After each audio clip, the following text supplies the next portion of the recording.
Welcome back to the deep dive. Today, we're diving into a paper on a new vision language model. It's called LLaVA-o1. And, it makes some pretty interesting claims about how well it can reason, like using images and text together. Yeah, and what I find really interesting about LLaVA-o1 isn't just like its accuracy, but it's how it's designed to, well, you could almost say it's designed to think in a very structured, step-by-step kind of way. Almost like how a person would approach a complex problem. Exactly. You see, a lot of current VLMs, they just sort of jump straight to an answer. Oh. And it's hard to know, are they actually reasoning things out? Or do they just kind of stumble on the right answer by chance? I see. So it's like those students who write down the answer to a math problem, but they don't show their work. Yeah, that's a perfect analogy. And that's really what the researchers are trying to address with LLaVA-o1. They wanted to make a model that could, give accurate answers, right, but also actually show how it got there. Okay, so how did they do that? How's LLaVA-o1 different? Well, it's built upon the Llama 3.2 vision model, but with a key difference. Okay. LLaVA-o1 breaks down its reasoning process into 4 distinct stages: summary, caption, reasoning, and conclusion. That sounds very organized. Can you break those down for us? Sure. Imagine you're given a visual puzzle, right? Okay. Like a photo of a cluttered table with all sorts of objects on it. And you're asked to identify the object furthest to the left. So first, LLaVA-o1 would summarize the task. It might say something like, find the object on the leftmost side of the image. So like laying out the problem in its own words, making sure it knows what it's being asked. Precisely. Then you have the caption stage. LLaVA-o1 will actually describe what it sees in the picture. It might say something like, there's a book, a coffee mug, a pen, focusing on the relevant details. So it's not just processing the whole image, it's actually seeing what's important. Right. Now, this is where it gets really interesting. The next stage is reasoning. This is really where LLaVA-o1 shines. It might say the pen is to the left of the book and the coffee mug is to the left of the pen. Therefore, the coffee mug is the furthest object to the left. That's fascinating. So it's breaking down the logic step by step, like showing its work. Exactly. And finally, you have the conclusion. Right. Where it says the coffee mug is the furthest object to the left. This is amazing. It's like having an AI that can explain how it thinks. Oh. But how do you train a model to think in such a structured way? Did they have to create some special kind of training data? They did. It's really quite clever. They used a special data set called LLaVA-o1 100K and was built from several existing VQA data sets. Yeah. VQA stands for visual question answering. Oh, okay. So like a whole bunch of visual puzzles. And the answer is like giving LLaVA-o1 this huge workbook to practice with. Exactly. But they actually went one step further. Okay. They used another advanced model, GPT-4o, to generate really detailed step-by-step reasoning for all the questions in these data sets. So it's like they had GPT-4o, which is already really good at reasoning, to kind of show LLaVA-o1 the ropes. Yeah, exactly. Like a masterclass in logical thinking. That's amazing. So they essentially created this training manual for LLaVA-o1, Yeah. showing it how to approach these problems in a structured and logical way.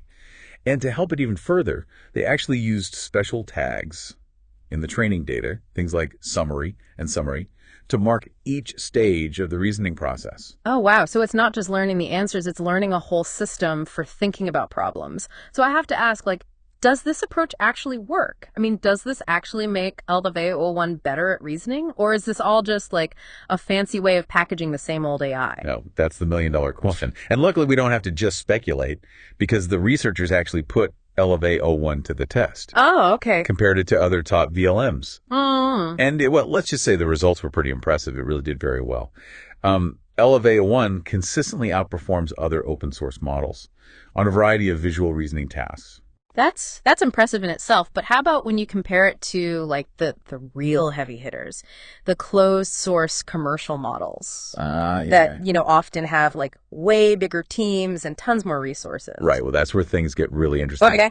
LLaVA-o1 actually beat some of those big commercial models. Wow. On several benchmark tests, things like GPT-4 Mini and Gemini 1.5 Pro. Wow, that's a huge accomplishment, especially considering LLaVA-o1 is, relatively small, and it was trained on a data set of just 100 pay examples. It's like David and Goliath, but David won. Yeah, it really is. Yeah. And what's especially notable is that LLaVA-o1 does really well in tasks that require complex reasoning, like math and science problems. There's a table in the paper, table 7, Okay. that breaks down the results. And It's pretty clear that this structured reasoning approach, it's giving LLaVA-o1 a big advantage in those areas. So it's not just good at understanding the images and the text. It's actually good at solving problems that need, logical thinking.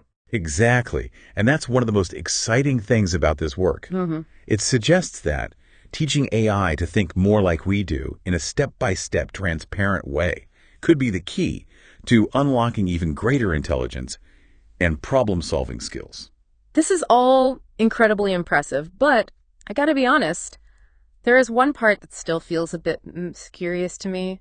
That's the stage-level beam search. Right. Can we maybe unpack that a little bit? Sure, of course. Eh? It's actually not as complicated as it sounds. Imagine you're using a map app, right? Right. To find the best way to get from your house to, I don't know, let's say a new restaurant you want to try.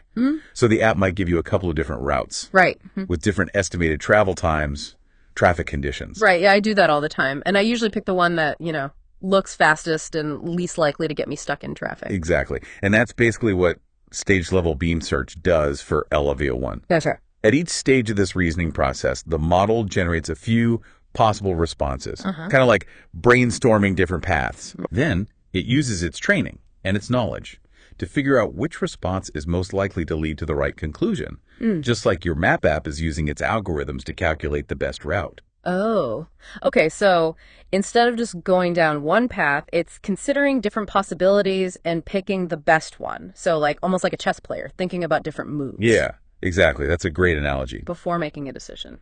And this ability to kind of explore multiple paths is a big reason why LLaVA-o1 is so good at complex reasoning.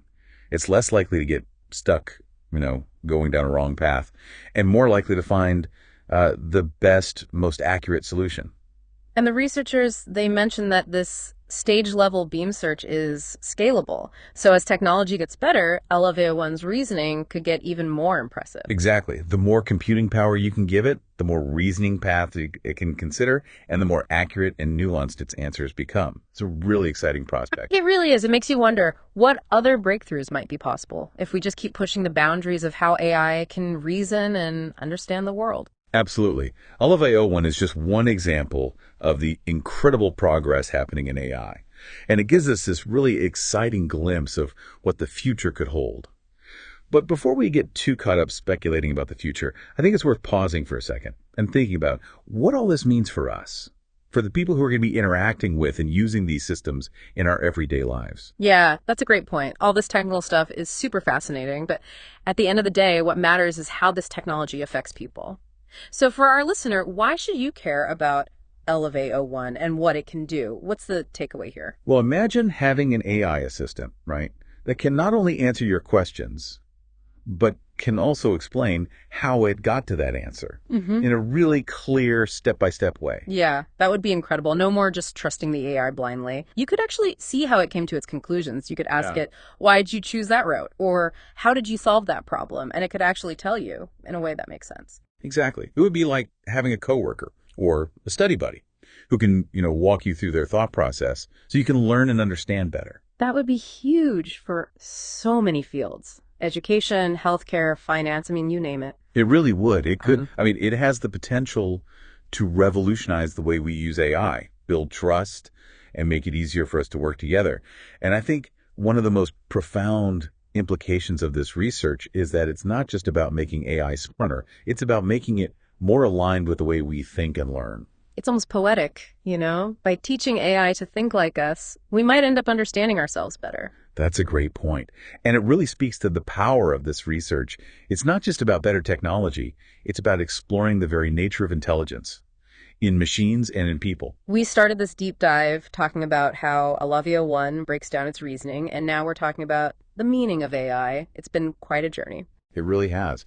That's what's so great about exploring research like this.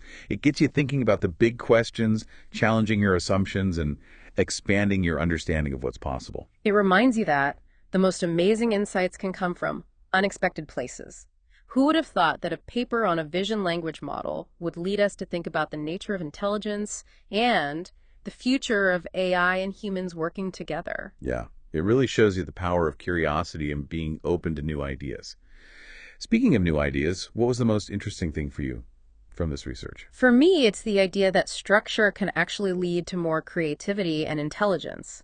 LLaVA-o1 shows us that if you break down complex problems into smaller steps, and if you're really clear about how you're thinking, then an AI can not only get amazing results, but also inspire new ways of thinking and solving problems. It reminds us that sometimes the best way to innovate is to go back to basics. Focus on being clear, transparent, and using good old-fashioned logic. That's a great point. And it makes me feel really optimistic about the future of AI. If we can keep developing systems that are intelligent, but also easy to understand and trustworthy, then, well, there's no limit to what we can achieve together. Well said. And on that note, we'll leave you with one final thought. As these systems become more and more advanced, it's important to remember the most important question isn't, can AI do this, but should AI do this? The implications of this technology are huge, and it's up to all of us to have thoughtful discussions about how to make sure AI is used for good, for everyone. Absolutely. The future of AI isn't set in stone. It's something we're creating with every decision we make. Thanks for joining us on this deep dive into the world of LLaVA-o1. Until next time, keep exploring, keep questioning, and keep pushing the boundaries of what's possible.